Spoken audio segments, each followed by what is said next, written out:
ላይ እንደዛ ነገር ክስተቶች ይፈጠራሉ። ትንሽ ለሊ ያልተጠበቀና ድንገተኛ ስለሆነ እሻው ምንድን ማድረግ ያለብኝ? የእሷ ተቃራኒ አትሁን። የምትፈልገው ነገር አደርግልህ። ኤላ በሙሉ ስሜት ስትጠራኝ ደስ አይለኝም አልኩ አይደል እንዴ? ስምሽን ታስታውሻለሽ?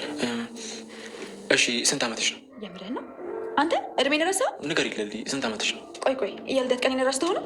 ኤላዬ ግን በጣም ሰላም ጤና ይስጥልኝ ውድ አድማጭ ተመልካቾች፣ በዓለም ዙሪያ ያላችሁ ፍቅር፣ ሰላም፣ አንድነት ለእናንተ ተመኘው። ዛሬም በሰራተኛዋ አደይ ድራማ አዲስ ክፍል ይዤላችሁ መጥቻለሁ። እንግዲህ አደይ በገጠር እንግዲህ አባቷ አሳግቷት እንደነበር የምናስታውሰው ነው። እናቷ ፍለጋ በጫካ ሄዳ አግኝታታለች። አሁን ላይ ከአባቷ እጅ አምልጣ ስትሮጥም ተመልክተናል። ነገር ግን አባትየው ተከታተሏት እያለ ነው። እናትየዋ ከፍቃድ ውጭ ልጅን ወይ ፍንክች ብላለች። ለሊ እንግዲህ ያለችበት ሁኔታ በዛው በእብደቷ ውስጥ ማንንም ማስታወስም አችልም ማለት ነው። እንግዲህ ይህንን ያደረገችባት ቤዛ አሁን ላይ እስካሁንም አልተነቃባትም።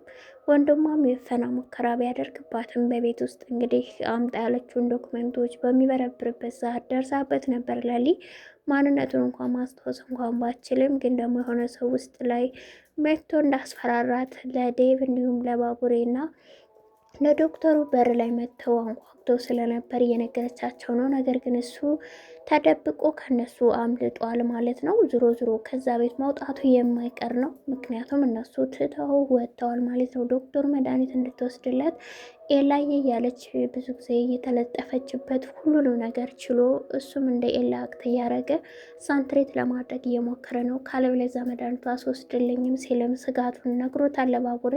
ባቡሬ በሚያየው ነገር ትዕግስቱ አልቆበታል። እጅግ በጣም ተጨንቋልም። የእሷ ጤና እክል እንደዚህ መሆኑ እናቴ ደህና ሆነች ብዬ ሳላርፍ እሷ መጣች እንደዚህ ሆነች ለሊ እያለም እጅግ ተጨንቆ ማዘሯ ዛሬ ላይ እውነቱንም ሰምታ እንግዲህ ትሬት ስታደርጋት ስታግዛት መድኃኒት ወስድላት ስታባብላት ተመልክተናል። በቤቱ እንግዲህ ወስዷት ስለነበር ማለት ነው ወደ ቤት እንግዲህ የማዘሯን አክቶ የነበረውን ገጀራው የባቡሬ ጓደኛም እንደራደር፣ ነገሮችን ሁሉ ተው፣ ከዚህ ቦታ እንድትወጣ ከፈለግ ሲል ለሴት ብለህ ከድተኸኛል። ስለዚህ አንተ ደግሞ ምርጫን ስትወስድ የምትወዳት የምታፈቅራት ሴት ብለህ ቀይረኸኛል፣ እኔም አልተውም በማለት እያስፈራራቸው ይገኛል። ማዘሯም ልታወራው ብትሞክርም ዛሬ ላይ ሲያመናጭቃት ተመልክተናል። እንግዲህ ባቡሬ በእናቱ ድርድር አቅም እንዲሁም በሌሊም ቢሆን ማለት ነው በዛው በታሰረበት ተቀምጧል ማለት ነው። ቤዛ ዛሬ ላይ ልታወጣጣት ሞክራለች ሌሊን። እሱም ደግሞ ለብቻችን እናወጣ ብላም እንግዲህ ምንድን ነው ሩታን በጣም ነው ምጠላት እያለች ነው ቤዛን አስመስላ። ደግሞ ቤዛን ሩታ ብላ ነው ምጠራት። እኔ አልወዳትም ቤዛን ስትልም ለቤዛ ለራሷ ነግራታለች። ለምን ጠላሽ ስትልም ምክንያት ይሄ ነው ብላም እንግዲህ በኤላና በእኔ እየገባች በማለት ነግራታለች። አትገባብሽም ከዚህ በኋላ ስትልም አድምጠናታል። ዶክተሩ አሁን ላይ ነገሮቹን እንግዲህ ያው ምርመራ እስካሁን ስላልተካሄደ እንጂ እውነታው በምርመራ ይወጣል። ምን ወስዳ እንደሆነ ይሄ ነገር ተጽዕኖ የፈጠረው በሕክምና ብዙ ነገር ይፈጠራሉ። ተረጋጋ ባቡሬ እያለ ነው። ዶክተሩም ማወቁ የማይቀር ነው። ቤዛ ደግሞ መጨረሻ ላይ ውጤቷ ምን ሊሆን ነው? ምክንያቱስ ምን ልትፈጠር ነው ብለን ነው ምናስብ። ሌላኛዋ ፍቅር ናት። አደይ ሳትመጣብኝ ቶሎ እጅ በእጅ ላስገባው ዴቭን በማለት ካፍቴሪያ ድረስ ቀጥራ ልጋብዘው እንዲሁም ተከታትሏት ሄደው አሽጉዱን ሰምቷል። ዛሬ ላይ እንግዲህ እሱ ግን ተይኝ ነገሩ ያገርሽብሽ በፍጹም ያንቺ አልሆንም ብሎ ዛሬም ሲነግራት ተመልክተናል። ነገር ግን እሷ ዛሬ ላይም ስለሱ እያሰበች አደይ የለችም የት እየሄደ ነው በማለት እናቷንም ሆነ እንዲሁም ሩታን ስጠይቅ ነበር። ሩታ አላቅም ብላታለች። እናቷ ደግሞ ለሊ ስለታመመች ለዛ እሷ ጋ ይሆናል ብላለች ማለት ነው። ለሊን ጠይቂያት እያለቻት ነው እንግዲህ ፍቅር ከአንገቷ በላይም ቢሆን ለማስመሰል እናቷ ስትጠይቃት እሺ በማለት ከሮማን ጋር እንደምትሄድ ስትናገር ሰምተናታል። አሹና ሮማንም እንግዲህ ያው ሲለቃቀፉ ተመልክተናቸዋል። በእርግጥ ዛሬ ላይ ሮማን ብሎ በስሙ ሲጠራትም አትወድም፣ እሷም እንደዛው። ግን የነሱ ነገር ደግሞ የለየለት ነገር የለም። ሌላው እንግዲህ አበበ ለሄለን ደብዳቤ ጽፎላት ሄዷል። እንደሚወዳት ለስራ እንደወጣ እንዲሁም ደግሞ ማንም ሰው መጥቶ እኔ መሆኑን ቼክ ሳታረጊ በር እንዳከፍች ብሏታል። ግን ደግሞ በሩ ደብዳቤውን አንብባ ስትጨርስ ሲንኳኳባት ነበረ ማለት ነው። አደይ እንግዲህ በእናቷና በእህቷ ጥረት ከጫካ ወጥታለች። እንግዲህ ስትሮጥም ተመልክተናታል። ግን ተመልሳ ወደ አባቷ እጅ ትገባለች ብለን አናስብም። አሁን ላይ እናቷ ታስመልጣታለች የሚል ሀሳብ ነው ያለን። ደግሞም ታደርገዋለች።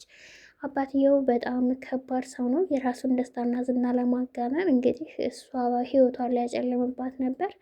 እናቷ ግን አሁን ላይ እውነቱን አውቃለች። የመጣችው ለዴቭ ሳይሆን ራሱ የፈለገውና የፈቀደውን የድሮውን ሰው ሊድራት እንደሆነ ስላወቀች ከአባትየው ጋር ኃይለኛ ጭቅጭቅና ጸብ ተፈጥሮም እንደነበረ የምናስታውሰው ነው። ሆኖም ግን አደይ ዞሮ ዞሮ ወጥታለች ብለን ነው የምናስበው። ይህ ሁሉ ታሪክ የማውቀው ዴቭ ስልኳ ለመስራቱ አሳስቦታል። ባቡሬም ቢያንስ ለሊን እንኳን ለመጠየቅ እንዴት አልደወለችም የሚልም ስጋትም አድሮባቸዋል። ምክንያቱም ዴቭ ለእኔ ባተቡ ለጓደኛዋ አጨክንም የሚለው ስለዚህ ችግር ገጥሟት የሆነ የሚልም ነገር ከወደዚሁ ሀሳብም አለ።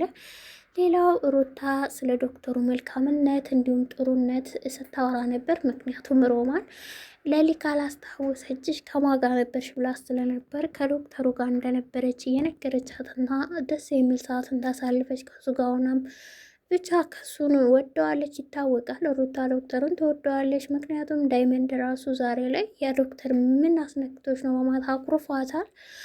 ከኔ ርቀሻል በሚል ማለት ነው። ያው ዳይመንድ ሩታን ይወዳታል። ሩታ ደግሞ እንዲሁ ከወንድምነት ያለፈ ሌላም ነገር የላትም። ነገር ግን ደግሞ እሱ ሲያኮርፋትና ሲበሳጭባትም ተመልክተን ነበር ማለት ነው። ይህም የሆነው ደግሞ ያው እንግዲህ እሷ በሌሊ ምክንያት እያደረገች ወደ እሱ መሄድን መመላለስን አብዝታለች።